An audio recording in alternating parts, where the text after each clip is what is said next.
రానున్న 28-29 తారీఖుల్లో మంతా తుఫాన్ హెచ్చరిక జారీ చేయబడింది.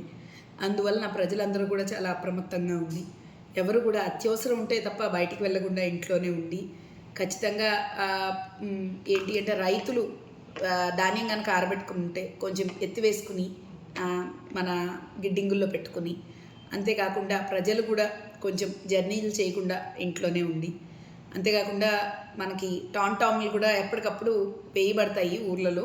సో ఎందుకంటే మనకి ఈ తుఫాను రీత్యా చాలా పెనుగాలులు, అలాగే మనకి లైట్నింగ్ పిడుగులు పడే అవకాశం ఉన్నది కాబట్టి చాలా అప్రమత్తంగా ఉండాలని కోరుకుంటున్నాను. మీకు కావాల్సిన సరుకులు అలాగే నిత్యావసర వస్తువులు ఇంట్లో తెచ్చుకొని ముందరే పెట్టేసుకుని, సో బయటికి ఎవరికి రాకుండా, అలాగే ఎస్పెషల్లీ అందరూ కూడా గోదావరి వైపుకు వెళ్లకుండా, ఎందుకు అంటే గోదావరి ఈ సమయంలో గోదావరి స్నానాలకు అవి వెళ్లకుండా కొంచెము ఏంటి అంటే హెచ్చరికల బోర్డులు మన రెవెన్యూ తరపున, పోలీస్ వారి తరపున ఎలాగో మనం పెట్టిస్తాము, కానీ ప్రజలు కూడా చాలా అప్రమత్తంగా ఉండాలని కోరుకుంటూ, అండ్ ఈ 28-29న కొంచెము ప్రజలందరూ కూడా ఈ మంతా తుఫాను వల్ల జరిగే అత్యవసర సమావేశాలు అలాగే టామ్లు వచ్చినప్పుడు దాన్ని గమనించి ఇబ్బందుల్లో పడకుండా జాగ్రత్తగా ఉండాలని కోరుకుంటూ, అంతేకాకుండా మీకు ఏవైనా ఆవశ్యకత వస్తే మ్యాండటరీగా మనం కూడా విలేజ్ లెవెల్లో, మండల్ లెవెల్లో 24/7 డ్యూటీస్ వేస్తున్నాము.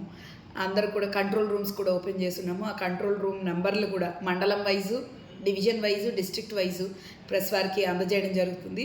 సో ఆ కంట్రోల్ రూమ్ నెంబర్స్తో సైతంగా మీరు ఎప్పుడైనా కాల్ చేయొచ్చు 24/7. మీకు ఏ ఇబ్బంది కలిగినా కూడా ఇమీడియట్గా విలేజ్ లెవెల్ రెస్పాండెంట్స్ కానీ, మండల్ లెవెల్ రెస్పాండెంట్స్ కానీ వచ్చి అటెండ్ అవుతారు.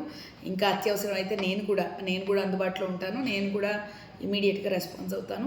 సో ఈ అవకాశాన్ని వినియోగించుకుని, అంతేకాకుండా ఖచ్చితంగా ఇంట్లో ఉండి అత్యవసరం అయితే తప్ప ట్రావెల్ చేయకుండా ఉండాలని సవినయంగా కోరుకుంటున్నాను.